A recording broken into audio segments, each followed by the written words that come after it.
Ketika batas itu tertutup, alas roban tidak menunjukkan penolakan. Tidak ada tanda larangan, tidak ada perubahan yang bisa langsung dikenali oleh mata. Yang bergeser justru rasa, seolah ruang di sekitar berhenti menyesuaikan diri dengan keberadaan manusia yang masih terus melangkah tanpa menyadari bahwa izin telah ditarik tanpa suara.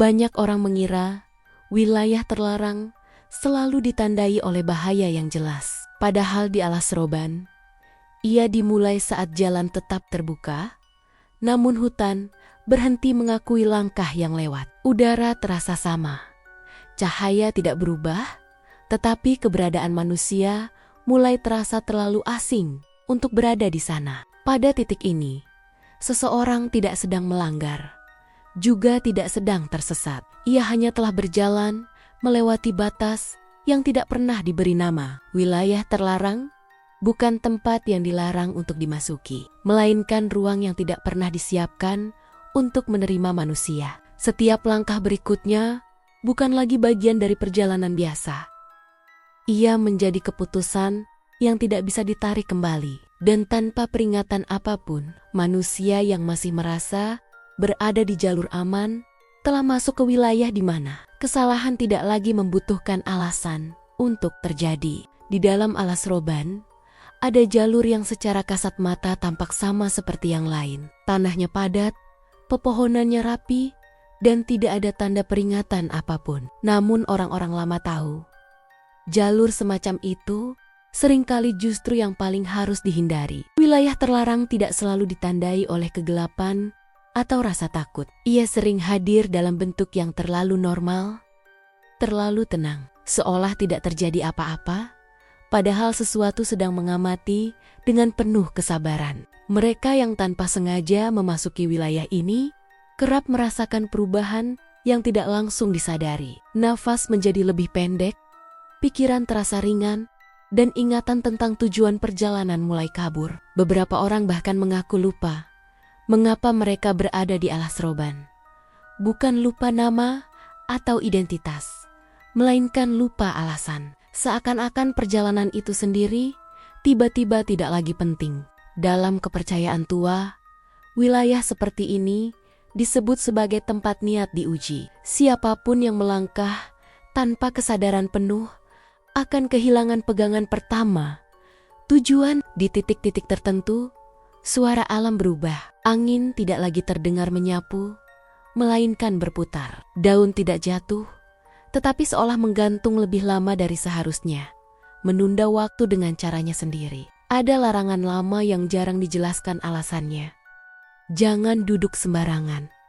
Jangan bersandar terlalu lama, karena di wilayah terlarang, berhenti berarti memberi waktu bagi sesuatu untuk mendekat tanpa disadari. Beberapa pelintas mengaku merasakan sentuhan halus di punggung atau bahu. Bukan dorongan, bukan tarikan, hanya kehadiran yang cukup untuk membuat seseorang merasa ditemani, meski tidak pernah melihat siapapun. Orang-orang yang selamat dari wilayah ini sering berkata hal yang sama. Mereka tidak takut, justru mereka merasa seperti sedang dipersilakan. Dan perasaan dipersilakan, itulah yang paling berbahaya. Karena di alas roban, wilayah terlarang bukan tempat yang mengusir. Ia adalah tempat yang menerima terlalu baik, dan siapapun yang terlalu lama merasa diterima akan kesulitan membedakan jalan keluar dari jalan yang semakin ke dalam. Tidak semua yang bertemu alas roban menghilang. Sebagian kembali ke rumah, ke keluarga, ke rutinitas lama, namun orang-orang terdekat mereka tahu ada sesuatu yang tertinggal di hutan itu. Meski tubuh telah pulang sepenuhnya, perubahan itu tidak selalu terlihat jelas. Wajah masih sama, suara masih dikenali, tetapi sorot mata mereka sering kosong. Seolah sebagian perhatian tertambat pada tempat yang tidak bisa dijangkau kembali. Ada yang menjadi pendiam tanpa sebab. Ada pula yang justru terlalu tenang, menghadapi hal-hal yang seharusnya menimbulkan reaksi. Seakan-akan rasa takut mereka tertinggal di jalur yang tidak pernah dicatat peta. Dalam cerita lisan masyarakat sekitar, kondisi ini disebut sebagai ketempelan sunyi. Bukan gangguan yang kasar, melainkan sisa kehadiran yang melekat pelan, mengikuti seseorang tanpa perlu menampakkan diri. Beberapa orang mengeluh sering terbangun di waktu yang sama setiap malam. Jam tertentu, tanpa mimpi buruk, tanpa suara, hanya perasaan bahwa ada sesuatu yang sedang berdiri sangat dekat. Yang lain mulai sering tersesat di tempat yang seharusnya mereka kenal. Jalan pulang terasa asing, sudut rumah terasa berubah, seolah orientasi mereka tidak pernah benar-benar kembali setelah keluar dari alas roban. Orang-orang tua percaya, siapapun yang terlalu lama berada di wilayah terlarang akan dibagi. Satu bagian pulang bersama raga, satu bagian lagi tertahan sebagai penanda bahwa ia pernah melanggar batas. Menariknya, hampir tidak ada dari mereka yang mau menceritakan apa yang sebenarnya terjadi. Bukan karena lupa, melainkan karena setiap kali mencoba mengingat, dada mereka terasa sesak tanpa alasan jelas. Kesaksian yang sama muncul berulang kali. Perasaan bahwa mereka telah membuat kesepakatan tanpa kata. Tidak ada janji yang diucapkan. Tidak ada syarat yang disepakati. Namun konsekuensinya tetap harus dijalani. Dan sejak saat itu, alas roban tidak pernah benar-benar pergi dari hidup mereka. Ia hadir sebagai bayangan halus, mengingatkan bahwa ada tempat yang pernah memberi jalan keluar dengan harga yang tidak sepenuhnya dipahami. Kesaksian tentang alas roban jarang disampaikan dengan suara lantang. Ia muncul dalam potongan kalimat, jeda panjang, dan tatapan yang menghindar. Seolah ada bagian cerita yang tidak ingin didengar terlalu lengkap. Banyak yang kembali membawa tanda, meski tidak selalu menyadarinya. Tanda itu tidak selalu berupa luka atau bekas fisik, melainkan perubahan kecil yang berulang dan sulit dijelaskan. Sebagian orang mulai sensitif terhadap bau tanah basah. Setiap kali hujan turun, ingatan mereka seakan ditarik kembali ke jalur yang sunyi. Meski secara sadar mereka tidak mengingat peristiwa apapun. Ada pula yang merasa tidak nyaman berada di bawah pepohonan besar. Bukan takut, melainkan muncul dorongan untuk terus bergerak.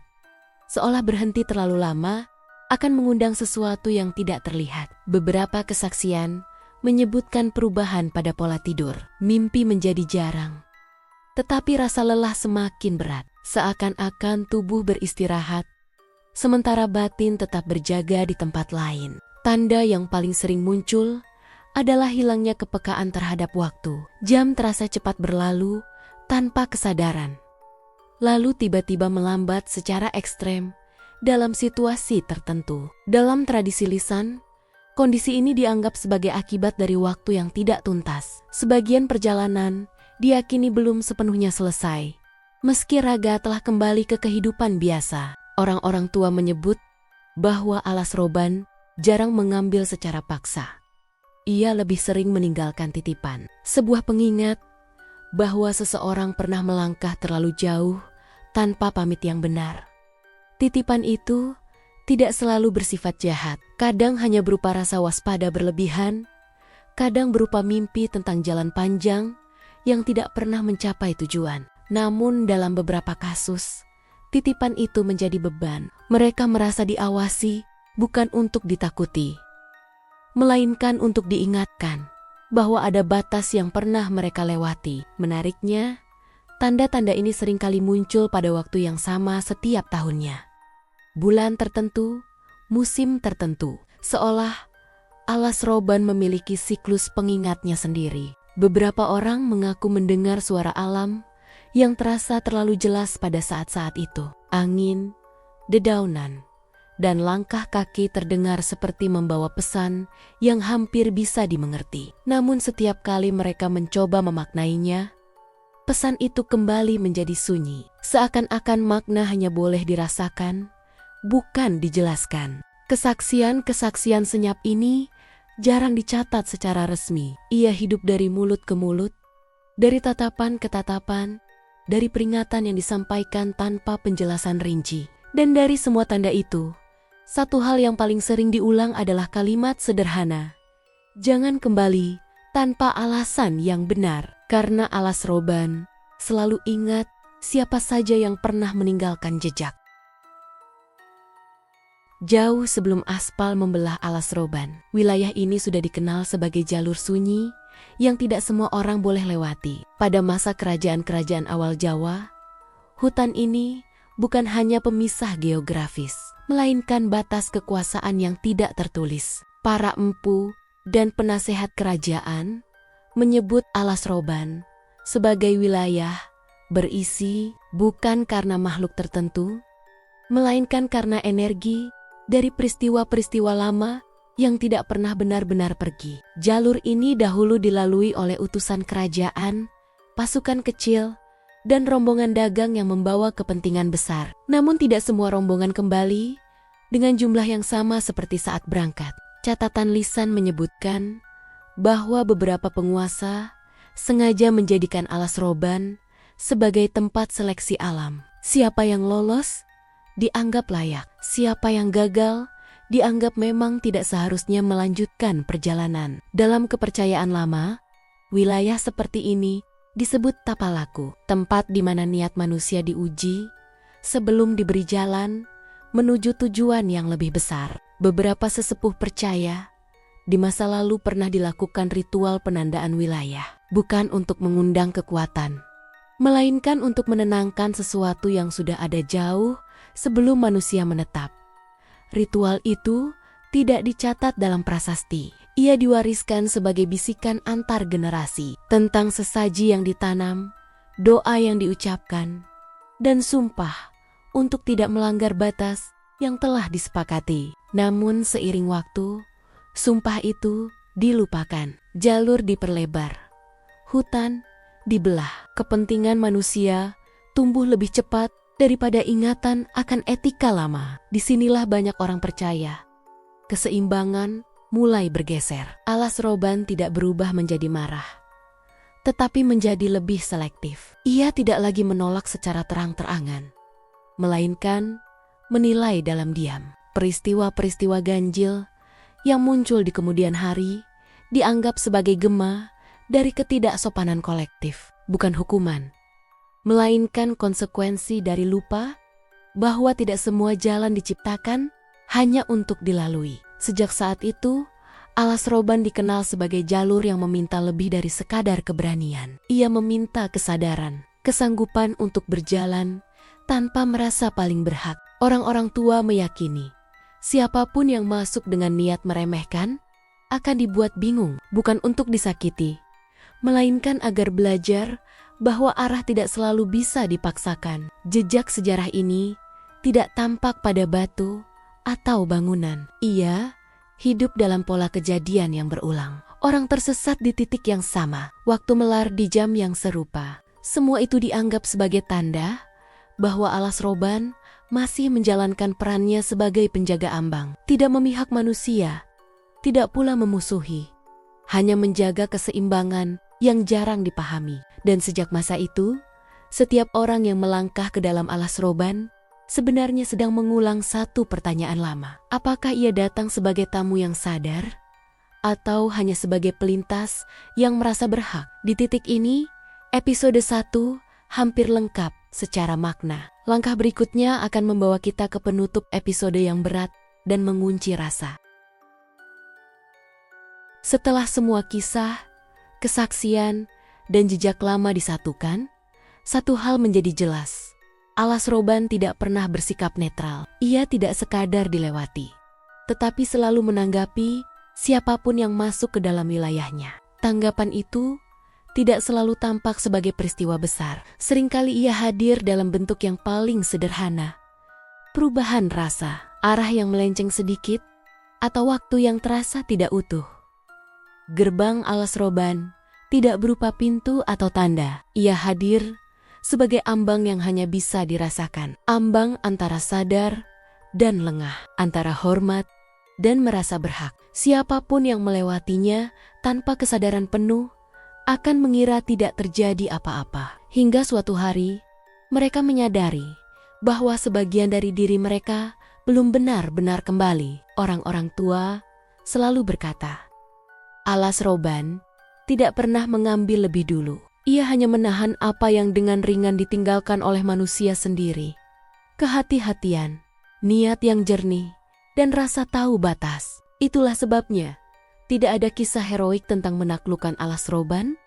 Yang ada hanyalah cerita tentang mereka yang belajar merendahkan langkah, menurunkan suara, dan berjalan tanpa merasa paling berani. Bagi sebagian orang, alas roban hanyalah jalur perjalanan. Bagi yang lain, ia adalah pengingat bahwa tidak semua tempat diciptakan untuk dilalui dengan tergesa. Dan bagi mereka yang pernah merasakan ambangnya, nama alas roban akan selalu disebut dengan jeda. Bukan karena takut, melainkan karena ingat bahwa pernah ada ruang yang meminta dihormati.